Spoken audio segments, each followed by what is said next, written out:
ചെന്നായയുടെ അമളി. കാട്ടിൽ ഒരു ചെന്നായ ഉണ്ടായിരുന്നു.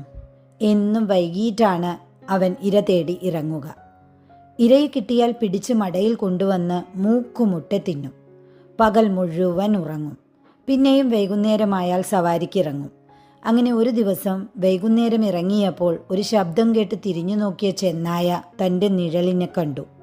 ചെന്നായ അതിശയിച്ചു പോയി. നല്ല തടി, നല്ല വലിപ്പം, കണ്ടാൽ എന്തൊരു ഗമാ. നിഴൽ നോക്കി നോക്കി നിന്നപ്പോൾ ചെന്നായ്ക്ക് തോന്നി, ഇത്രയ്ക്ക് തടിയും തൂക്കവുമുള്ള അന്തസ്സുള്ള താൻ സിംഹം, പുലി, ആന എന്നതിനെയൊക്കെ ഭയപ്പെടേണ്ട കാര്യമൊന്നുമില്ല. സത്യം പറഞ്ഞാൽ കാട്ടിലെ രാജാവാകാൻ താൻ തന്നെയാണ് പരമയോഗ്യൻ. അങ്ങനെ ഓരോന്ന് ആലോചിച്ച് നിൽക്കുമ്പോൾ മുമ്പിൽ ഒരു സിംഹം വന്നു ചേർന്നു. സാധാരണ സിംഹത്തെ കണ്ടാൽ വാണം വിട്ട പോലെ ഓടേണ്ടതാണ് ചെന്നായ. പക്ഷേ അന്ന് അവിടെ തന്നെ നിന്നുകൊണ്ട് ചെന്നായ ഉറക്കെ ചോദിച്ചു, ആരടാ സിംഹമേ, എന്താടാ വെറുതെ കിടന്നലറുന്നത്? ചോദിക്കാനും പറയാനും ആളില്ല എന്ന് വിചാരിച്ചോ? ഈ കാട് ഭരിക്കാൻ പോകുന്നത് ഇനി മുതൽ ഞാനാണ്. എൻ്റെ നിഴൽ നോക്കടാ വിഡ്ഢി സിംഹമേ.